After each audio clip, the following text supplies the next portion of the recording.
Since I posted my video about being back, I spent the last few days thinking about what I wanted to do with the first real video. YouTube videos as a whole and the content people seek out have changed drastically. The landscape of what gaming content people watch now requires some legitimate thought and planning instead of the old, easier ways of just throwing content together and putting it out there. Let's plays are a thing of the past aside from the top handful of people that have been making them since what feels like the turn of the century. Montages and highlight clips aren't very popular unless you're an elite player or offer in-depth tips and tricks. The occasional humor video will gain some traction, but the world is having trouble finding anything funny, so they're more missed than hit. Streaming as a whole has seemingly stalled out a bit.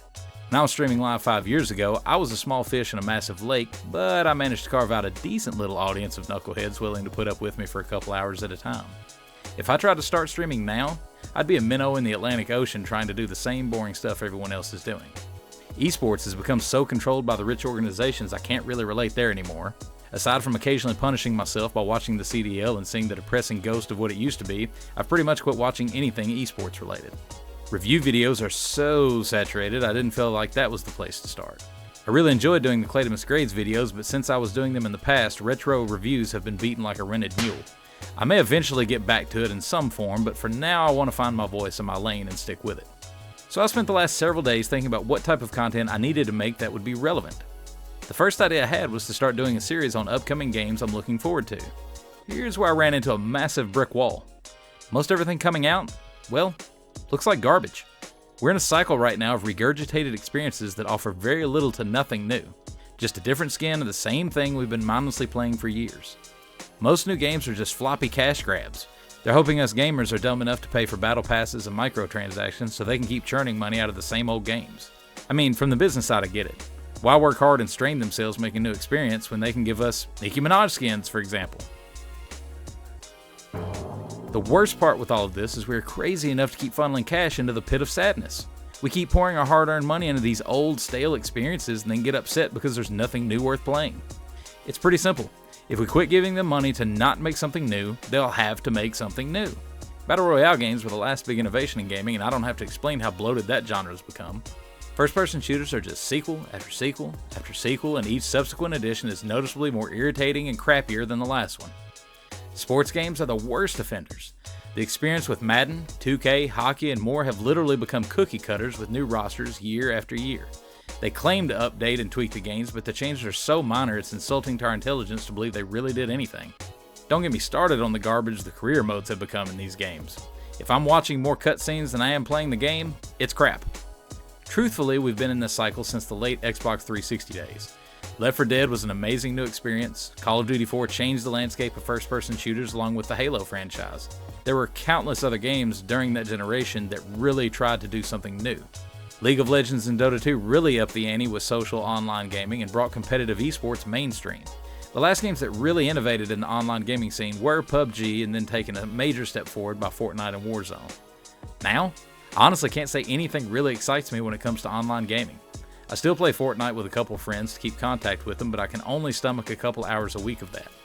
I play Rocket League until randoms make me want to run my fist through my monitor, and everything else I play is my retro games or AAA Nintendo titles like Super Mario RPG or the Super Mario Wonder game. But let's get back on point of what I'm looking forward to before my rant becomes an old man spitting at his mic because all the younger whippersnappers are being ignorant and not listening to what I'm saying.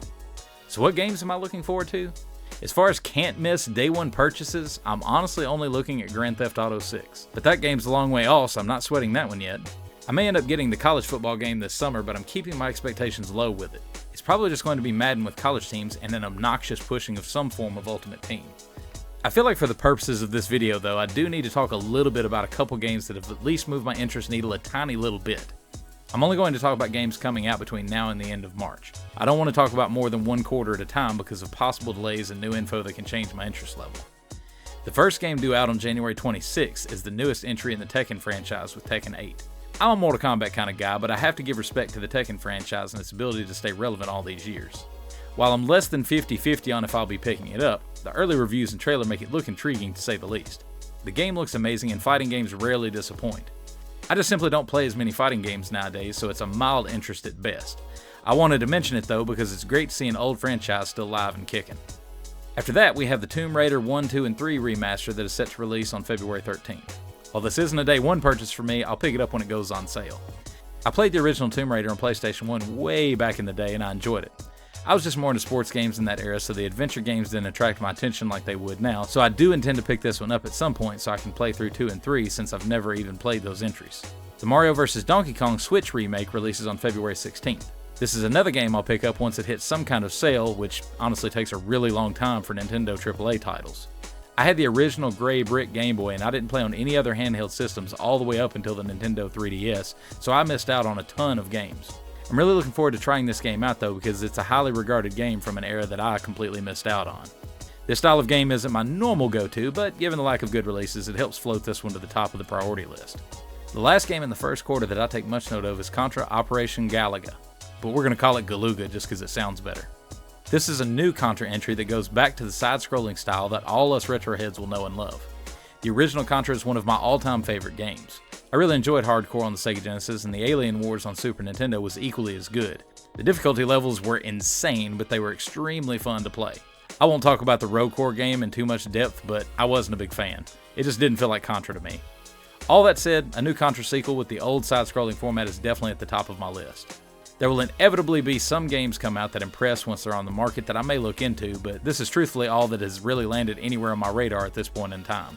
I may do a new video in March talking about the following quarter's releases if there's some games that are worth talking about, but I'm not holding my breath at this time. What about you? What games are you looking forward to in the first quarter of the year?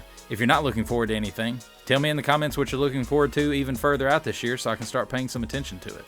Thanks for watching, and as always, until next time, you guys take it easy.